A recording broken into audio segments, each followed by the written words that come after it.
कि मेरे बड़े भाई और राष्ट्रीय प्रवक्ता प्रेम शुक्ला जी सबसे पहले बंगाल में जो चिंताजनक स्थितियां निर्माण हुई है उसके ऊपर भारतीय जनता पार्टी की ओर से अपना वक्तव्य रखें। धन्यवाद शहजाद जी। मित्रों, आपका हार्दिक स्वागत है। जिस तरह से बंगाल में ममता बनर्जी के राज में संदेश खाली के गुंडे जिस तरह से महिलाओं का मंगलसूत्र नोच रहे हैं और मंगलसूत्र नोचने वाले शाहजहां शेख जैसे बलात्कारी को जिस तरह का संरक्षण सुश्री ममता बनर्जी की सरकार ने दे रखा था, उस पर जैसे ही शाहजहां शेख सीबीआई के हिरासत में गया तो जो शाहजहां शेख शहंशाहों की तरह अदाएं पेश कर रहा था पुलिस की हिरासत में, वही शाहजहां शेख किस तरह का विलाप करते हुए पाया गया, ये पूरी दुनिया ने देखा। और संदेश खाली में उसके विलाप का जो कारण है, वह उस कारण को कल वहां एनएसजी कमांडो ने सीबीआई के साथ जो संयुक्त रेड किया और जिस तरह से वहां हथियार बरामद हुए हैं, उन हथियारों की बरामदगी शाहजहां शेख के गिरोह के गुर्गों के पास से बंगाल पुलिस की जो ऑफिशियल हथियार, एक कोल्ट रिवॉल्वर जो बंगाल पुलिस की का ऑफिशियल वेपन था, वह वेपन भी संदेश खाली में शाहजहां शेख के गुर्गों के यहां से बरामद हुआ। जिस तरह से बड़े पैमाने पर वहां हथियार मिले हैं, उस हथियारों को देखते हुए यह साफ तौर पर दिखाई देता है कि आतंकवादियों को पालने का कार्य स्वयं बंगाल की पुलिस कर रही थी। और संदेश खाली के मामले में सीबीआई की जांच को रोकने के लिए सुश्री ममता बनर्जी की सरकार जिस तरह से सुप्रीम कोर्ट जाती है, और जब वो सुप्रीम कोर्ट जा रही है उसी के समानांतर एनएसजी को जिस तरह से हथियारों का जखीरा बरामद होता है, और हथियारों का जखीरा बरामद होने के बाद भी जिस तरह से बंगाल की सरकार आतंकवादियों के साथ खड़ी होते हुए नजर आती है, वह साफ संदेश दे रहा है कि किस तरह से अराजकता के मुहाने पर बंगाल बैठा हुआ है और स्वयं ममता बनर्जी मुख्यमंत्री के रूप में भी आतंकवादियों, उनकी ममता जो है बलात्कारियों के साथ है, लेकिन उनकी ममता वो सीबीआई के बारे में निर्मम हो जाती है। उनकी ममता जो है वो साफ तौर पर आतंकवादियों के साथ है, लेकिन जैसे ही एनआईए आतंकवादियों पर रेड करती है तो उनकी निर्ममता प्रकट होती है। भ्रष्टाचारियों के साथ उनकी ममता है, लेकिन जैसे ही ईडी या सीबीआई भ्रष्टाचारियों पर रेड करती है तो ममता बनर्जी की निर्ममता प्रकट होती है। जिस तरह से ममता बनर्जी बारंबार जब एनआईए रेड करती है तो वो कहती है कि रात के समय जो है आतंकवादियों के ठिकाने पर क्यों रेड की जा रही है। प्रवर्तन निदेशालय के अधिकारी रेड करते हैं तो प्रवर्तन निदेशालय के अधिकारियों पर हमला करने वालों के समर्थन में ममता बनर्जी खड़ी हो जाती है। सीबीआई के अधिकारी रेड करते हैं और करोड़ों करोड़ रुपए नकदी बरामद होती है, भ्रष्टाचारी के समर्थन में ममता बनर्जी खड़ी हो जाती हैं, लेकिन सीबीआई के समर्थन में एक वाक्य बोलने का वह कार्य नहीं करती हैं। तो ऐसे में ममता के राज में ना तो मां सुरक्षित है, न माटी सुरक्षित है, न मानुष सुरक्षित है। वहां पर सुरक्षित है तो शाहजहां शेख जैसा बलात्कारी सुरक्षित है, वहां सुरक्षित है तो आतंकवादी सुरक्षित है, वहां सुरक्षित है तो ईडी पर हमला करने वाले गुंडे सुरक्षित हैं। तो ऐसी जो सुरक्षा का कवच बारंबार ममता बनर्जी के यहां से मिल रहा है। आज आवश्यकता है कि ममता बनर्जी यह इस बात का उत्तर दें कि जो एनएसजी के कमांडो ने जिस तरह से वहां हथियारों की बरामदगी की है, इन हथियारों की बरामदगी के बाद क्या उनको सीबीआई की जांच रोकने का, कोई सुप्रीम कोर्ट में जाने का किसी भी प्रकार का कोई नैतिक अधिकार है क्या? क्या मुख्यमंत्री के रूप में वह इस तरह के हथियारों को उनकी पुलिस प्रश्रय देने का काम कर रही है? क्या उनकी पुलिस ने राजनीतिक निर्देश पर शाहजहां शेख के गुर्गों को उन्होंने बंगाल पुलिस की आधिकारिक हथियार सौंपे हैं क्या? जिस बंगाल में नेताजी सुभाष चंद्र बोस का शौर्य जो है प्रदर्शित होता था, जिस बंगाल में गुरु रविंद्र जी का संगीत जो है लोगों के कानों में गूंजता था, जिस बंगाल में अरविंदो घोष का दर्शन जो है लोग जानते थे, जिस बंगाल से स्वामी विवेकानंद जी ने विश्व को संदेश दिया, आज वहां बमों और बारूदों की गूंज सुनाई दे रही है। और उस गूंज को सुनने के बाद भी जिस तरह से ममता बनर्जी बलात्कारियों को, भ्रष्टाचारियों को, आतंकवादियों को प्रश्रय दे रही हैं, यह आप निश्चित समझे कि चरण दर चरण 2 चरणों के जो मतदान हुए हैं, जिस तरह से बढ़ चढ़कर वहां की जनता मतदान कर रही है, वह स्पष्ट है कि 4 जून 2024 को जनता तो अपना जो है जनादेश वो स्पष्ट तौर पर सुना देगी, लेकिन इंडी अलायंस के उनके साथियों से भी एक सवाल बनता है कि इंडी अलायंस के जो साथी छोटे छोटे मुद्दों पर भी टिप्पणी करते हैं, ट्वीट करते हैं, संदेश खाली के लोग, बंगाल के लोग और इस देश के न्यायप्रिय जनता यह पूछना चाहती है कि संदेश खाली का क्या संदेश ममता की निर्ममता पर क्यों चुप हैं राहुल, स्टालिन, उद्धव और अखिलेश? यह सवाल इस देश की जनता का है, बंगाल की जनता का है, भद्रलोक का सवाल है। इसका उत्तर पूरे इंडी अलायंस को देने की आवश्यकता है। धन्यवाद। शहजाद जी। बहुत बहुत धन्यवाद प्रेम जी। और जिस प्रकार से आपने कहा संदेश खाली का संदेश क्या है, यहां पर तो स्वयं हाई कोर्ट दिल्ली की सरकार को अनेकों संदेश दे रहा है, वो भी लिखित में। परंतु जैसे आपने बताया कि बंगाल में न मां, न माटी, न मानुष सुरक्षित है, सुरक्षित केवल शाहजहां है, तो दिल्ली में न लाखों बच्चे, न उनका भविष्य सुरक्षित है। सुरक्षित है तो केवल शराब घोटाले में जो लिप्त सरगना है, वो केवल कैसे सुरक्षित रखे जाए राजनीतिक रूप से, केवल इसी की चेष्टा है। और अब मैं इसी विषय पर आपके सामने कुछ बातें रखना चाहता हूं। मित्रों, इसी रामलीला मैदान में हमने दिल्ली के देखा था कि कुछ लोग सियासत बदलने आए थे, परंतु यही रामलीला मैदान में बदलते हुए और सियासी रूप से अपना धर्मांतरण करते हुए कुछ लोगों का चेहरा हमने आज ही देखा है और लगातार देखा है। कैसे झाड़ू से दारू तक, स्वराज से शराब तक, अन्ना हजारे से लालू तक, इंडिया अगेंस्ट करप्शन से जिन्होंने शुरुआत की वो आज इंडी अलायंस ऑफ करप्शन तक पहुंच गए। और जो लोग नारा लगाते थे कि लालू को जेल भेजना है, सोनिया को जेल भेजना है, राहुल को जेल भेजना है, अखिलेश को जेल भेजना है, आज उन्हीं लालू, सोनिया, राहुल, अखिलेश के साथ खड़े होकर कहते हैं कि हमें जेल भेज दिया तब भी हम सरकार जेल से ही चलाएंगे। ये जो सियासी धर्मांतरण हुआ है, इस पर केवल भारतीय जनता पार्टी नहीं बल्कि आज दिल्ली की हाई कोर्ट भी मुहर लगा रही है और कुछ कड़े और कठिन सवाल दिल्ली की सरकार से पूछ रही है।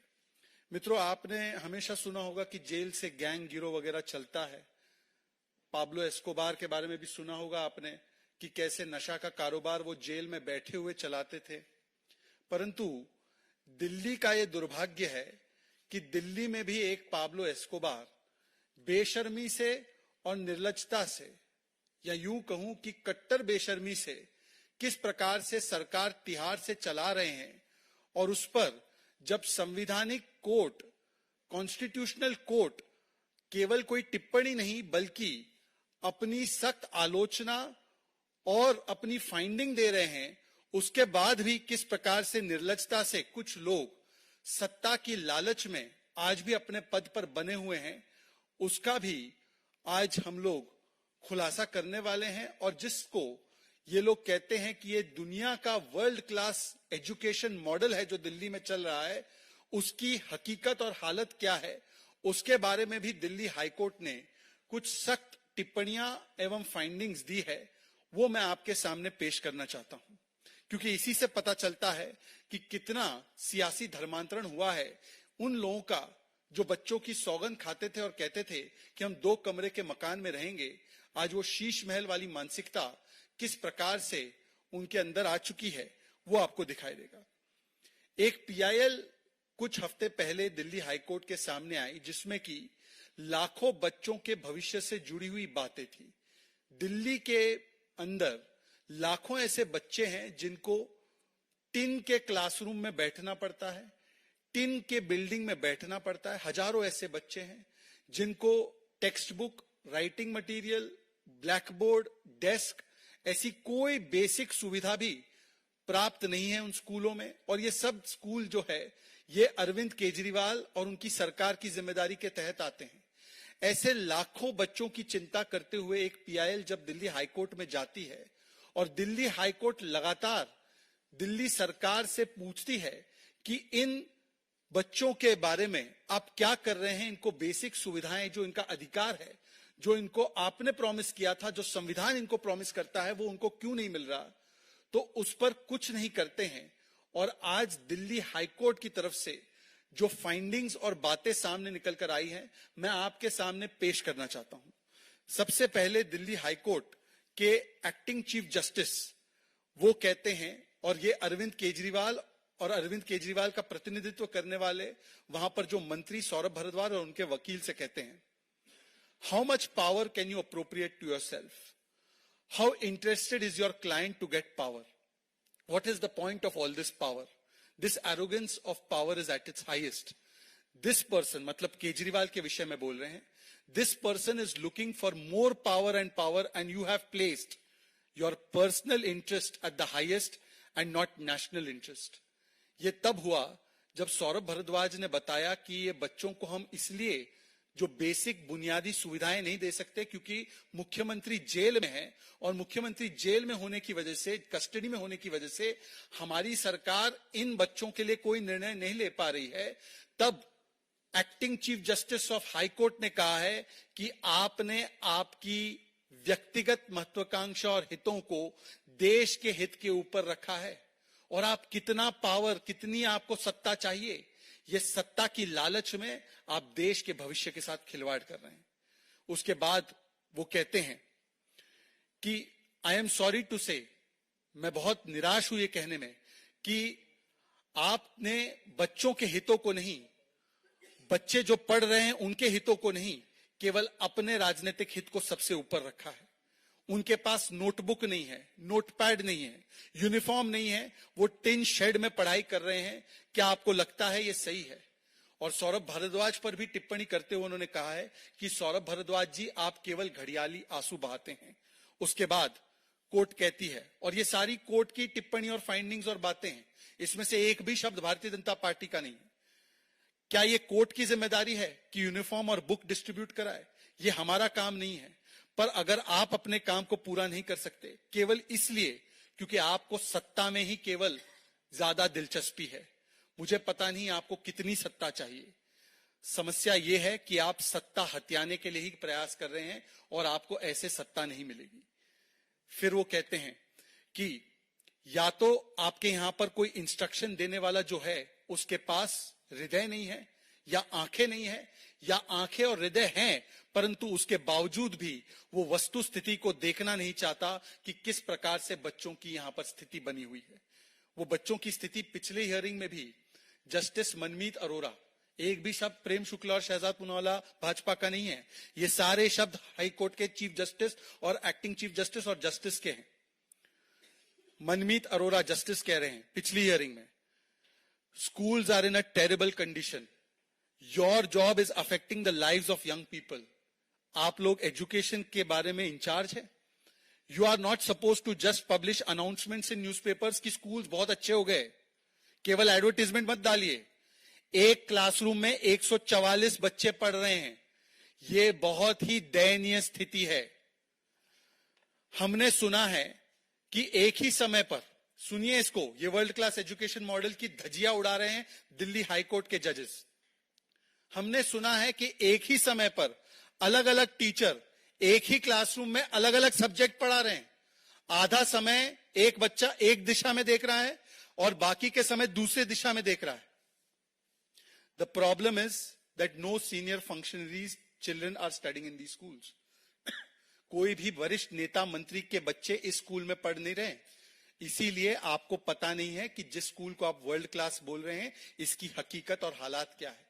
वैसे भी यदि आप जुडिशियल कस्टडी में जेल के भीतर होंगे तो वहां पर आपको कैसे पता चलेगा कि इन बच्चों के साथ क्या बीत रही है। इसके अलावा ये केवल आजकल की नहीं, मैं आपको केवल 2-3 और टिप्पणी बताना चाहता हूं जो कोर्ट ने अरविंद केजरीवाल जी के जेल जाने से पहले की है, ताकि आपको पता चले कि जिसको विज्ञापन के माध्यम से वर्ल्ड क्लास एजुकेशन मॉडल बता रहे थे उसकी हकीकत क्या है। यह जनवरी 2024 की टिप्पणी है, हाईकोर्ट की फाइंडिंग है। हाईकोर्ट कहता है कि लगभग यूनिफॉर्म और टेक्स्ट बुक्स 6 लाख बच्चों तक पहुंचे नहीं हैं, और उन्होंने कहा है कि जो लगभग 2,70,000 बच्चे हैं जो दिल्ली सरकार की स्कूल में पढ़ते हैं, उन तक बेसिक टेक्स्ट बुक्स, बेसिक जो उनको यूनिफॉर्म मिलने हैं वो नहीं मिले। ये जनवरी 2024 की है। दिसंबर 2023 की टिप्पणी है। 48 स्कूल है जो 24 बिल्डिंग में से चल रहे हैं। इस 24 बिल्डिंग में लगभग 1,30,000 स्टूडेंट्स पढ़ रहे हैं, और एक स्कूल में लगभग 3,000 बच्चे एक साथ पढ़ते हैं। स्कूल के बारे में उन्होंने फिर आगे कहा है कि 2 साल से 358 क्लासरूम हैं अलग अलग इलाकों में, जिसका फाइनल काम पीडब्ल्यूडी ने किया नहीं है, जिसकी वजह से उन क्लासरूम्स का इस्तेमाल नहीं किया जा रहा है। और फिर कोर्ट ने कहा है कि क्या हो रहा है इन मामलों में, क्या आपके पास इतने भी पैसे नहीं है, क्या फाइनेंशियल इमरजेंसी लगी हुई है क्या।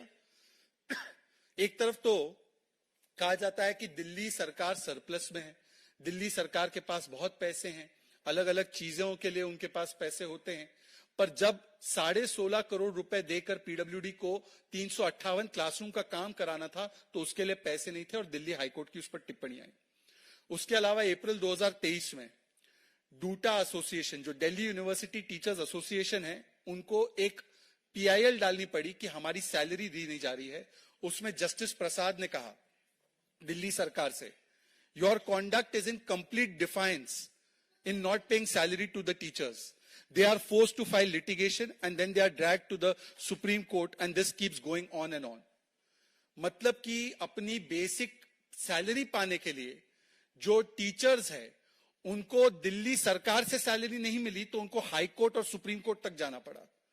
और इसके अलावा आपको याद होगा नवंबर 2022 में दिल्ली प्रदेश के कई सारे नेताओं ने, खास करके मनोज तिवारी जी और हमने एक विषय उठाया था कि किस प्रकार से क्लासरूम के कंस्ट्रक्शन में भी इन्होंने मोटा भ्रष्टाचार किया था, जहां पर क्लासरूम और टॉयलेट का अंतर इनको पता नहीं था, तो टॉयलेट को क्लासरूम बताकर उन्होंने क्लासरूम के 25-30 लाख रुपए लिए थे, और जिसकी inquiry DOV, department of vigilance, directorate of vigilance कर रहा था। इस पर लोकायुक्त की रिपोर्ट भी आई थी, इस पर भी कार्रवाई हुई थी और हाईकोर्ट तक भी यह मामला पहुंचा है। कुल मिलाकर सवाल यह है कि एक तो ये जो वर्ल्ड क्लास एजुकेशन मॉडल जिसकी आप बातें कर रहे हैं, मैंने आपके पास केवल पिछले 6-7 महीने की 4-5 हाई कोर्ट की और सुप्रीम कोर्ट की टिप्पणियां सामने रखी है। क्या यही वर्ल्ड क्लास एजुकेशन मॉडल है अरविंद केजरीवाल जी की सरकार का? दूसरा, आज तो हाई कोर्ट भी सवाल पूछ रहा है कि आप कितने दिनों तक जेल के भीतर रहते हुए दिल्ली की सरकार चलाना चाहते हैं। ये कोई भारतीय जनता पार्टी का, किसी राजनीतिक विरोधी का सवाल नहीं है। आज सवाल स्वयं हाईकोर्ट पूछ रहा है कि क्या आप राष्ट्रहित के ऊपर अपने व्यक्तिगत हित को रखना चाह रहे हैं। और ऐसी क्या मजबूरी है अरविंद केजरीवाल जी? आपके पास तो कई सारे एमएलए हैं, क्या आपको किसी भी एमएलए पर भरोसा नहीं है? क्या अगर सत्ता सौंपनी है तो केवल किसी परिवार के सदस्य को ही सौंपनी है क्या?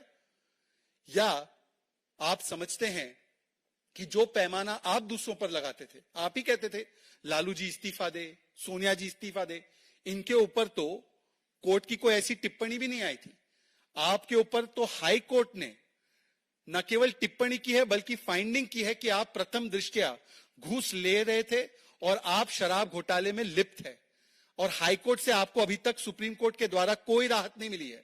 अर्जेंट हियरिंग की भी आपने प्ली डाली थी, उसमें भी कोई राहत नहीं मिली है। तो जब आपके खिलाफ हाईकोर्ट टिप्पणी करता है, हाईकोर्ट फाइंडिंग करता है, तब आप अपना इस्तीफा क्यों नहीं देते? आपने मनीष सिसोदिया का इस्तीफा तो ले लिया, आपने सत्येंद्र जैन का भी इस्तीफा ले लिया, तो क्या उनका इस्तीफा लेना है पर अपना इस्तीफा, अपने आप पर अपना ही सिद्धांत जो है लागू नहीं करना? आज सवाल सिर्फ यह बनता है कि आप ही ने जो नैतिक आधार स्थापित किया था, दूसरों का इस्तीफा केवल आरोप पे मांगते थे, आज तो हाई कोर्ट ने आपसे पूछा है एक तरह से कि आप इस्तीफा क्यों नहीं देते। तो आप बताइए कि कब तक आप दिल्ली वासियों के साथ ऐसा खिलवाड़ करते रहेंगे और कब तक तिहाड़ जेल से यह सरकार चलती रहेगी? इसका जवाब आपको हाई कोर्ट को देना है और इसका जवाब आपको आप तमाम आपके इंडिया अगेंस्ट करप्शन के कार्यकर्ताओं को देना है, जिनके सामने आपने ये सिद्धांत रखा था कि आरोप लगने पर इस्तीफा होना चाहिए। और आज इसी सियासी धर्मांतरण का मुझे लगता है सबसे बड़ा खुलासा दिल्ली के हाईकोर्ट ने किया है। परंतु कुछ लोग इतने निर्लज है कि आज भी वो अरविंद केजरीवाल का बचाव करते हैं और अनेकों प्रकार के विक्टिमहुड कार्ड खेलते हैं। अब विक्टिमहुड कार्ड नहीं, अब रिपोर्ट कार्ड दीजिए, स्कूल का भी, और अपने आप पर कार्रवाई कब करेंगे और कब इस्तीफा देंगे इसका भी। बहुत बहुत धन्यवाद। मित्रों, कुछ प्रश्न हो तो पूछ सकते हैं।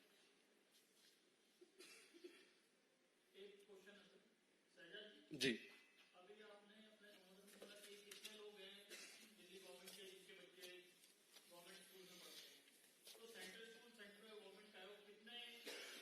मैं आपको इसके बारे में, क्योंकि आपका बहुत ही अच्छा सवाल है, आप इस प्रेस वार्ता के बाद मेरे साथ 15 मिनट बैठिए, मैं आपको हर स्कूल में हर जगह पे कहां किसके बच्चे पढ़ते हैं उसका एक विस्तृत लिस्ट दे दूंगा। जी,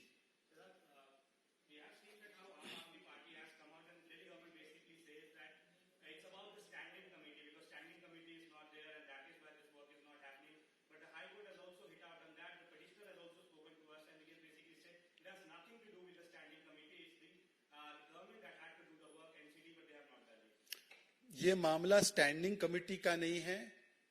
अब सिर्फ इतना है कि आम आदमी पार्टी किधर स्टैंड करती है। एक समय पर आम आदमी पार्टी ने दावा किया था वो अन्ना हजारे के साथ स्टैंड करती थी और भ्रष्टाचारियों के इस्तीफे मांगती थी। आज आम आदमी पार्टी लालू प्रसाद यादव के साथ स्टैंड करती है, सोनिया गांधी के साथ स्टैंड करती है, राहुल गांधी के साथ स्टैंड करती है, हेमंत सोरेन के साथ स्टैंड करती है और कहती है कि हम सबसे ज्यादा बेशर्मी का परिचय देते हुए, मतलब कि जो उनके गुरु लालू जी ने भी नहीं किया, उन्होंने भी शर्मिंदगी महसूस करते हुए इस्तीफा दिया और राबड़ी जी के पास अधिकृत रूप से सौंप दिया था। ये कहते हम लालू जी से भी एक कदम आगे बढ़ते हुए अपना इस्तीफा नहीं सौंपेंगे और सरकार जेल से ही चलाएंगे, चाहे वो सरकार ठीक से चल पाए ना चल पाए। और इस स्टैंड को दिल्ली की जनता देख भी रही है और इस पर लगातार वो जवाब देने का काम भी करेगी। पर मुझे लगता है कि ये सारी तर्क और दलीलें हाईकोर्ट के सामने रखी गई और हाईकोर्ट ने भी इसको नहीं स्वीकारा, क्योंकि दरअसल ये मामला केवल और केवल जिस प्रकार से आम आदमी पार्टी की सरकार ने अपने संवैधानिक, कानूनी और जनता के प्रति जो अपनी जिम्मेदारी है उसको त्याग कर केवल एक शराब घोटाले में जो सरगना है उसको बचाने में अपनी सारी जो प्राथमिकता बनाई है, यह विषय केवल उसी का है। It is only about the priority of the Aam Aadmi Party government, which has today forsaken the crores of people of Delhi and has prioritized only the kingpin of the Sharab Ghotala. And to save him, they are allowing this kind of government, which has no place or no basis in law, constitution or practicality. जी,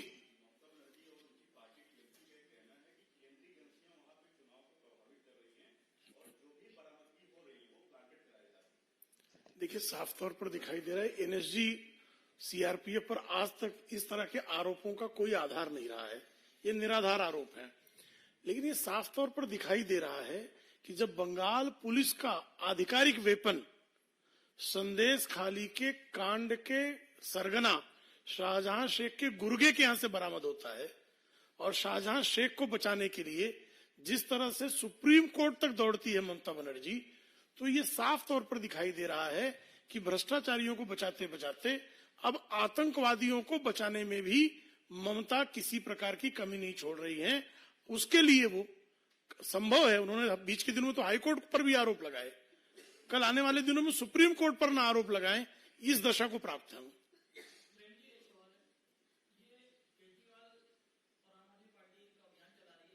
केजरीवाल पर शहजाद जी देंगे, जब है ना शहजाद जी उपस्थित। आप सवाल पूछिए, भाजपा का ही जवाब आ रहा है, आप बताइए सवाल पूछिए आपका। हाँ, आप मेरे जवाब से संतुष्ट हो जाएंगे? ठीक है। ऐसा है, जेल का जवाब वोट से देंगे, तो ये जेल का जवाब वोट से देंगे सिद्धांत तब लागू नहीं करते थे जब 2014 से पहले लालू जी को बोलते थे कि ये इनको इस्तीफा दे देना चाहिए, इन पे आरोप लगे। ये तब लागू नहीं करते थे जब सोनिया जी का इस्तीफा मांगते थे, तब लागू नहीं करते थे जब शरद पवार जी का इस्तीफा मांगते थे।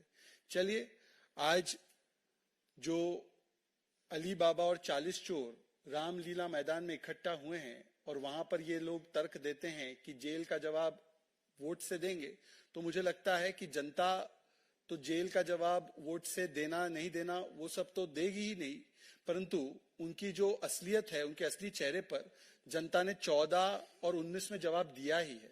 और जहां पर अभी 204 सीटों में उन्होंने विधानसभा के चुनाव लड़े, वहां पर भी उन्होंने यही कहा था कि हमें प्रताड़ित किया जा रहा है, जनता इन राज्य चुनाव में जनता वोट से जवाब देगी। तो वहां पर आपको बता दूं, 204 सीट में से 204 सीट में उनकी डिपॉजिट जब्त हो गई। तो जनता ने जवाब दिया है, अब इनको कोर्ट को जवाब देना है, अब इनको कानूनी जवाब देना है। तो कानूनी जवाब जब नहीं होते हैं तो इस प्रकार की बातें करते हैं। हाँ,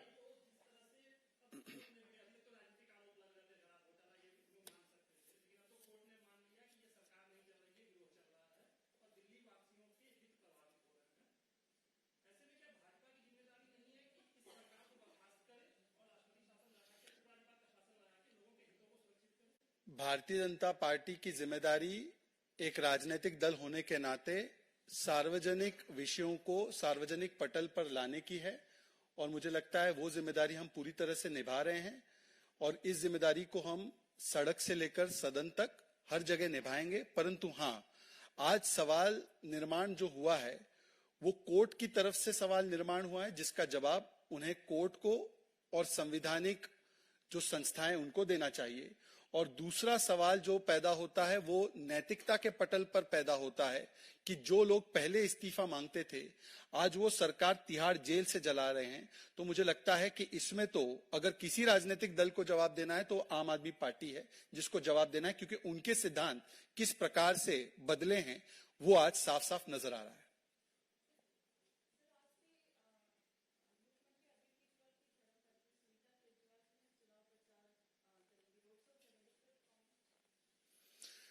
मुझे लगता है कि सुनीता जी का राजनीतिक अनुभव कितना है, वो कितने दिन पार्टी में रही हैं, कितने दिन उन्होंने राजनीतिक कार्य किया है, पर यदि वो नंबर 2 पर है स्टार प्रचारकों की लिस्ट में और जो बड़े अनुभवी पुराने कार्यकर्ता आम आदमी पार्टी के उस लिस्ट में अपनी जगह न पाए या उनका नंबर जो है स्टार प्रचारकों में कहीं नीचे दिखाई पड़ता है, तो मुझे लगता है ये सवाल जो आपने मुझसे पूछा है, ये सवाल दरअसल आपको उन पुराने आम आदमी पार्टी के कार्यकर्ताओं से पूछना चाहिए कि जिस व्यक्ति ने एक भी दिन पार्टी में नहीं बिताया, आज अरविंद केजरीवाल जी अपनी इनहेरिटेंस मतलब पॉलिटिकल इनहेरिटेंस और सरकार की इनहेरिटेंस यदि अपने परिवार को ही सौंपना चाह रहे हैं, तो क्या ये बातें वो रामलीला मैदान में 2011 में करते थे? वो तो उस समय पर परिवारवाद के सख्त खिलाफ बोलते थे।